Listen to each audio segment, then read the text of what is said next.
Taste the Daily. Cuddalore மாவட்டம் சிதம்பரம் அருகே சாமியார்பேட்டை மீனவ கிராமத்தில் புதிதாக கட்டி முடிக்கப்பட்ட காத்திருப்போர் கூடத்தை பொதுமக்கள் பயன்பாட்டிற்காக அதிமுக சட்டமன்ற உறுப்பினர் KA பாண்டியன் திறந்து வைத்தார். பொதுமக்களின் கோரிக்கையை ஏற்று சாமியார்பேட்டை மீனவ கிராமத்தில் சட்டமன்ற மேம்பாட்டு நிதியில் இருந்து 6 லட்சம் ரூபாய் மதிப்பில் காத்திருப்போர் கூடம் கட்டி முடிக்கப்பட்டுள்ளது. அவற்றை பொதுமக்கள் பயன்பாட்டிற்காக அதிமுக சட்டமன்ற உறுப்பினர் KA பாண்டியன் ரிப்பன் வெட்டி திறந்து வைத்தார். இதில் முன்னாள் அமைச்சர் செல்வி ராமஜெயம் மற்றும் கழக நிர்வாகிகள் ஏராளமானோர் கலந்து கொண்டனர். திருவண்ணாமலையில் பௌர்ணமி கிரிவலத்திற்கு சென்ற பக்தர்கள் விடிய அரசு போதிய பேருந்துகளை இயக்காததால் ரயிலில் முண்டியடித்துக் கொண்டு பயணம் செய்தனர்.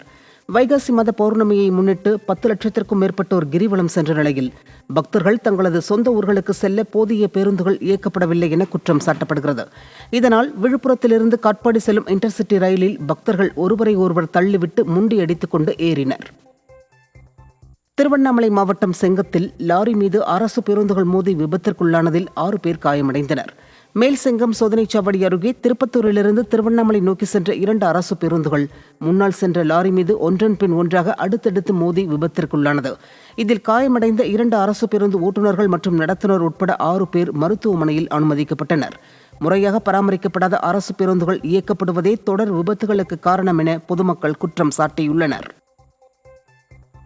நீலகிரி மாவட்டம் குன்னூர் மற்றும் கோத்தகிரி சுற்றுவட்டார பகுதிகளில் மழை பெய்ததால் ஆங்காங்கே சாலையோரம் மழைநீர் தேங்கி நின்றது. அருவங்காடு, சேலாஸ், காட்டேரி, பெட்டடி உள்ளிட்ட இடங்களில் கடந்த சில நாட்களாக வெயிலின் தாக்கம் அதிகமாக இருந்த நிலையில் மழை பெய்தது. இதனிடையே விடிய அரசு வடிகால் பணிகளை முறையாக செய்யாததால் ஆங்காங்கே சாலையோரம் மழைநீர் தேங்கி சிரமத்தை ஏற்படுத்தியதாக மக்கள் குற்றம் சாட்டினர்.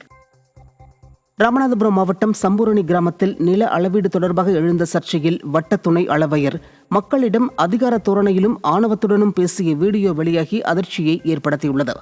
மக்களை மிரட்டும் துணியில் அவர் பேசியது ஆளுங்கட்சியின் ஆதரவுடன் அதிகாரிகள் எந்த அளவிற்கு துணிச்சல் பெற்றுள்ளனர் என்பதையே காட்டுகிறது. திமுக ஆட்சியில் அரசின் செயல்பாடுகள் எந்த அளவிற்கு சீர்கெட்டு போயுள்ளன என்பதற்கு இந்த சம்பவம் ஒரு சான்றாக அமைந்துள்ளதாக மக்கள் விமர்சித்திருக்கின்றனர். அதுக்கு பிறகுதான் நேர் பார்க்கணும் சார். சார் நான் அளக்கிறது எப்படி அளக்கிறது என்னன்னு தெரியும் சார். தெரியாம அதாவது இந்த கடைசியில கரெக்டா இந்த இடத்துல நீங்க முதல்ல கல்ல கண்டுபிடிக்கல சார். எனக்கு சொல்லி தராங்க சார். இல்ல நாங்க சொல்லி தரல சார். நாங்க எங்களுடைய क्वेश्चन என்னன்னா எங்களுடைய क्वेश्चन என்னன்னா இரு சார். எங்களுடைய क्वेश्चन சார் நான் எங்களுடைய क्वेश्चन